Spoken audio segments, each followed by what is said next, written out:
I would say there are a couple kind of leaders. I think there are leaders of people that are great coaches, right, and mentors, and will help you reach your highest heights. And then there are people who are more thought leaders and kind of visionaries, so they're executors and strategic thinkers. And I would put myself more in the strategic thinking of trying to take the long view on what it's going to take to solve whatever it is, the problems at hand, and then bring up the resources to be able to accomplish that.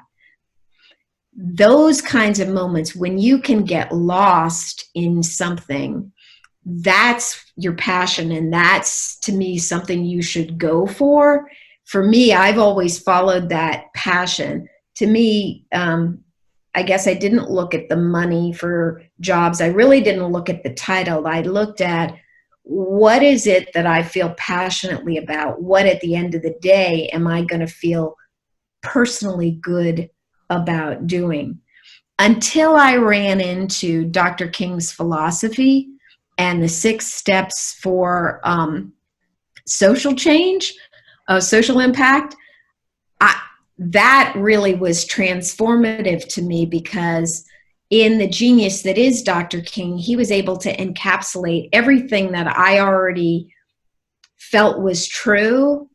When I look at the works of John Lewis and the people who came up through the movement, whether they were big people, like Dr. King or Ralph Abernathy or Bayard Rustin or John Lewis, or whether they were people you never read about who did something extraordinary, like Cheyenne Webb. That's somebody who, she got mesmerized by Dr. King and the foot soldiers who were doing work in Selma. And her story is really unique because she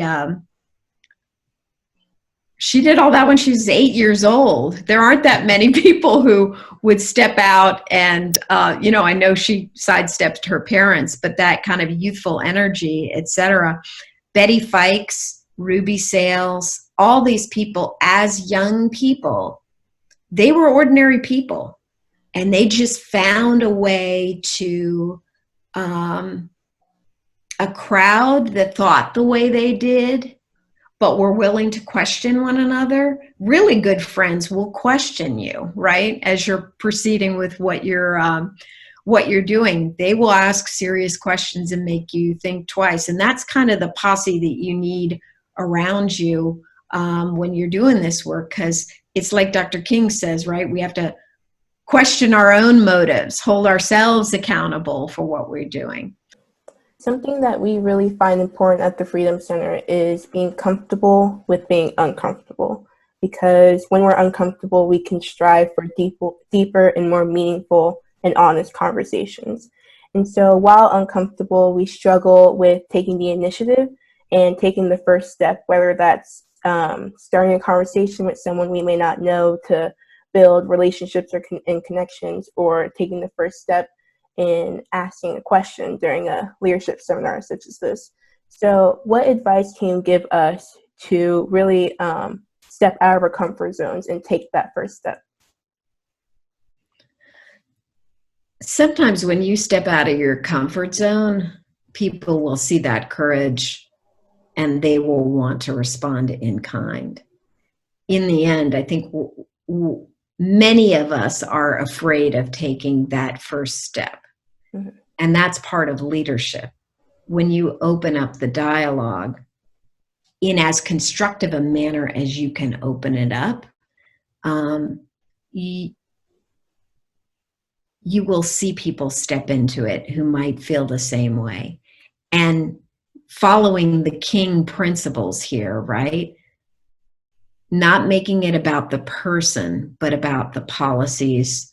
If you're talking political or social matters that you want to have a conversation in, removing the personal context to it and making it about the policies and presenting it in such a way that that will open people's minds and hearts to it.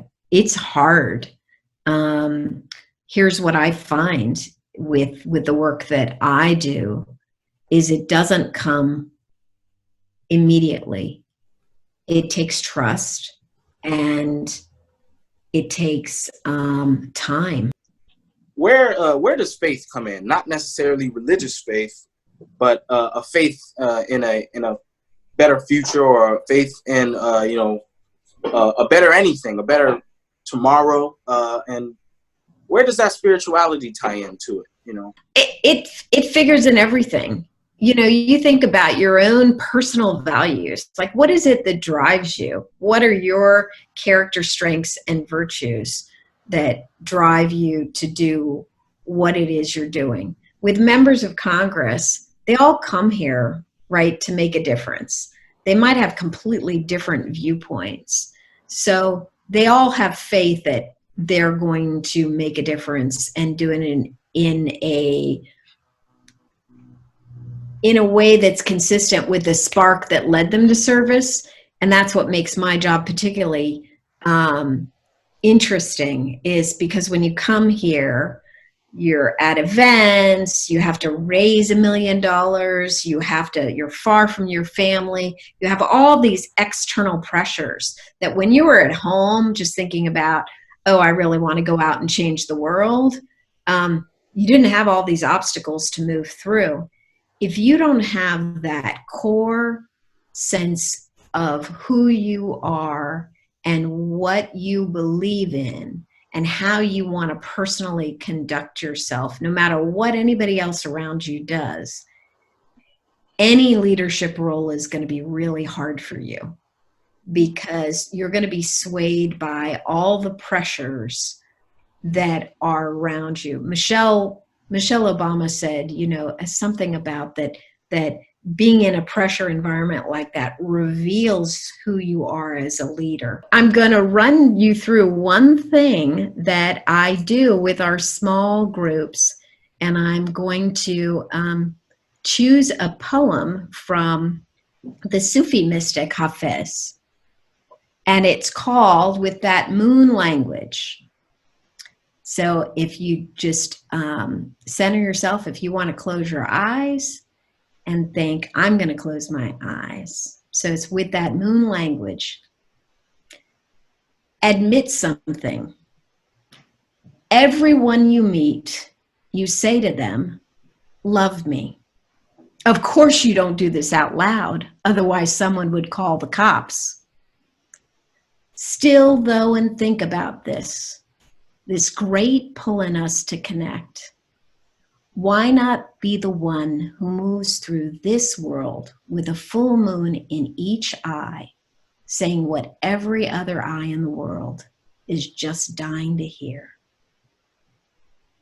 Thank you all.